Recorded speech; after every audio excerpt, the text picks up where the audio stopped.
was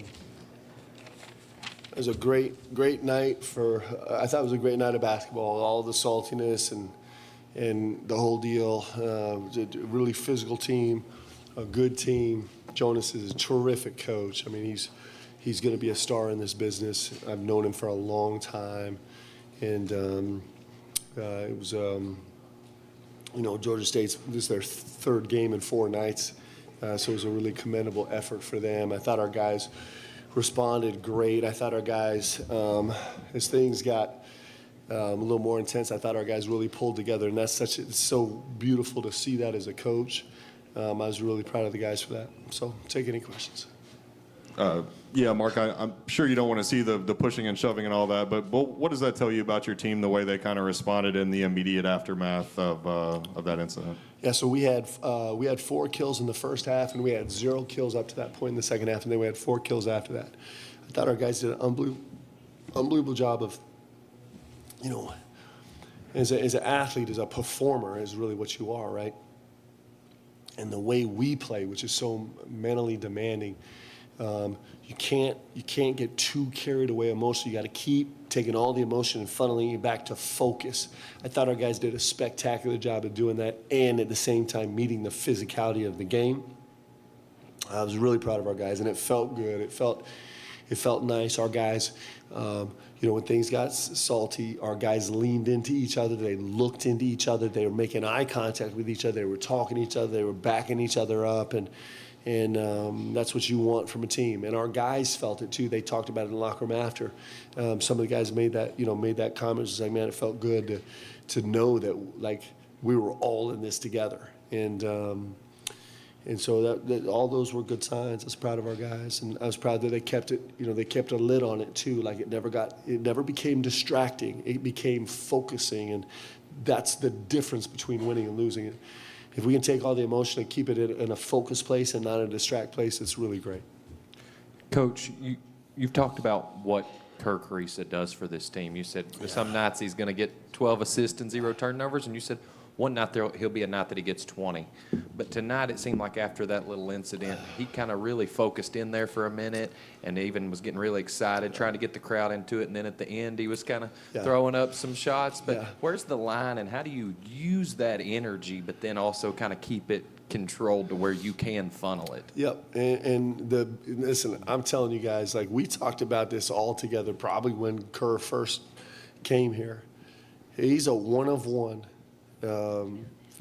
And I'm telling you, I love coaching him so much. Our guys love him as a teammate so much, and he was spectacular tonight. Like, at one point he was our leading plus minus. He was a plus 16. We're only up 6, and he's a plus 16 at that point in the game. And he took a couple charges tonight. It was super salty and was super animated, and he brings so much energy and so much pace and so much moxie and like fearlessness and then I'll tell you the best thing. I'll tell you the best tribute to Kerr is that with, a minute 30 left, Lamont comes up to me. I've just subbed the guys back in, and Lamont's like, "Hey, coach, Kerr's only 3 points away from 1,000. We got to get him a shot." So our whole bench is like, Kerr, you got to shoot it. We got to get to 1,000. Got to get to 1,000. And one of the beautiful things about Kerr, he's never going to shy away from the moment. And so even that part, like Kerr has done I'm telling you, he's been such a beautiful piece of galvanizing our team. I just think B-Man is going to continue to love watching what he does. And there's going to be some moments where Kerr crosses the line. Like, Kerr's always going to be, I'm going to ask Kerr to do something. He say, "No, I'm going to do the other thing." I'll be like, "Okay, because I love you and you bring some salty juice to our team." He's super special, man. I'm telling you, I'm so grateful he's here. He's helping transform this team into something special. He's brilliant. Mark over here. When you were hired, there was so much excitement in the fan base, 35 three-point attempts a game, running all that stuff. But I had some old-timers who grew up with the game said, "Well, what happens on those nights when they go 7 of 26? Is this your answer? And have you had a team that can do both at this kind of a level?" Yeah, I was really proud of our guys, probably led by Amari. I mean, Andrew Carr was unbelievable, too. Andrew Carr was so stubborn as a second pivot guy, like being relentless to the rim. But if you think about Georgia State is a team that was built and functioned to like punish you. They're a double duck team. There's just not a lot of teams that play double duck basketball anymore. It's like from the 80s, right? It works. And actually, everyone's gone so far away from it that it's kind of interesting to bring that style back and see where it works, because it's not something you see every night. They're built physical and tough, and to score it inside and just be relentless. They're driving into like four bodies, two guys ducking and driving into it. But what I'm super proud of is on a night where we didn't shoot the ball great, we outscored them in the paint 62-24.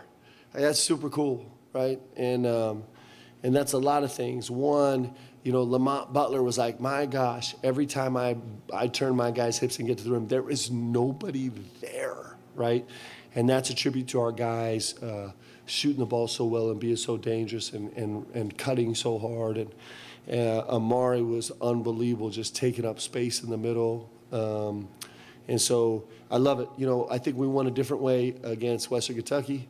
I think we won a different way tonight. I think we have a team that can meet the moment. We'll always strive towards being the character of what we are, but when the game just doesn't play that way, I think we can find other ways to win it, and that's going to be really important for us to be a great team. A great team can do that. I think it can win different ways. So the 62 paints in the point was super exciting for me. Hey, Mark, back here, going back to the scuffle real quick, you got on the floor and helped break it up, so kind of two things. One, what was going through your mind when that was going on? And two, how do you grade your own physicality on that play, how you got in there? And, Yeah.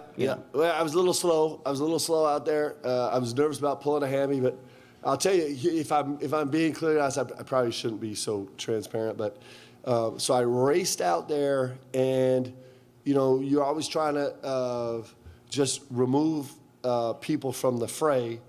So I grabbed one of the Georgia State players that was kind of jumping in late, and then my next reaction was like, where is Leanne? Because I'm telling you, like, at one point, she could be running onto the floor, like, knocking someone out, and I'm like, I cannot have that. So that was actually my second thing. I was like, all right, I got this thing taken care of. Make sure Leanne's under control over there. This is your favorite game so far? Leanne loves it when it gets salty. I say, get him!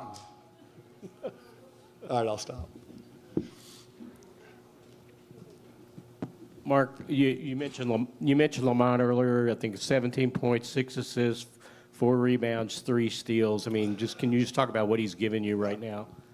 My goodness, he was good today, wasn't he? He was just so in control. Didn't look like he could reproduce every single one of the plays he made every single night. There was no hope in any of those plays. I'm so proud of him, like how he's transitioned now to going from a guy that it was funny. We were sitting at Thanksgiving dinner yesterday, and what did they call him? Oh, it was something, you weren't there. It was something about, you guys have to ask Lamont after, but it was something about downhill Butler, like just racing to the rim Butler. He'll tell you the phrase.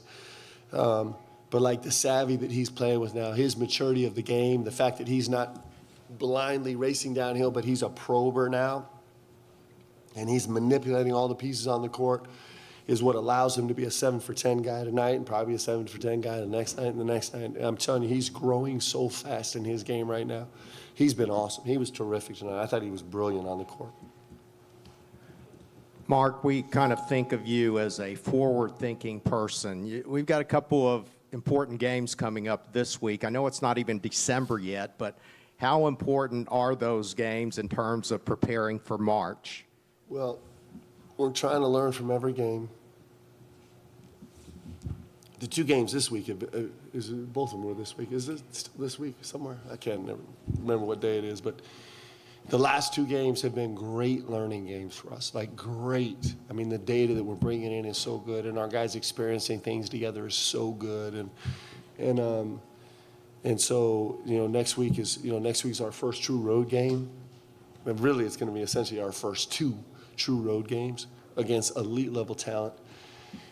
And both insanely physical teams. Clemson, incredibly physical, and then Gonzaga. I know Gonzaga well, right? We've been messing with them for a long time, and Coach Few is probably the best coach in all of college basketball, or close to it. If I don't know how to rate him, but and Gonzaga is always insanely physical. It's the part of their team that people miss sometimes, and so it's we're going into a combat week where it's just going to be a massively physical game.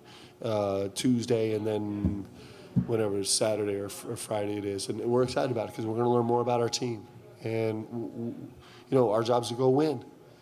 And so, we'll these guys go home and get some rest tonight, and then we'll, as a staff, we'll jump on this hard night and get as much in as we can tomorrow.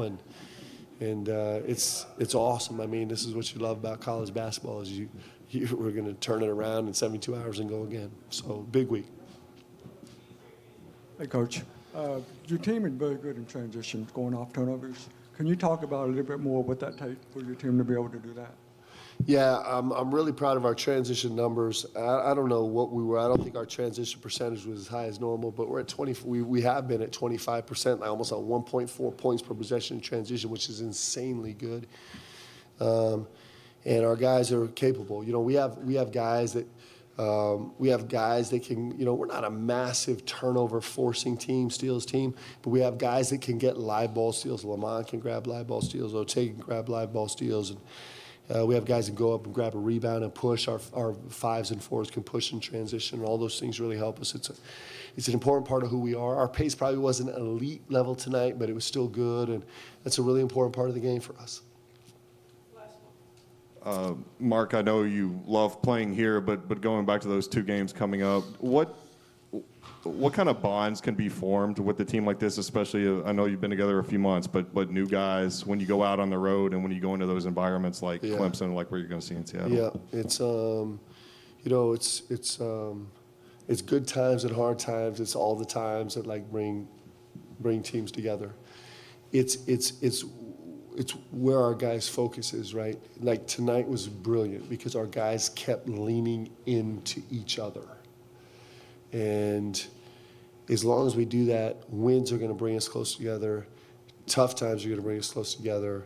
Fights are going to bring us close together, and huge, massive scoring runs are going to bring us close together. It's how we deal with all those situations, and our guys are doing a great job leaning into each other, and it's fun, man. It makes the locker room really fun.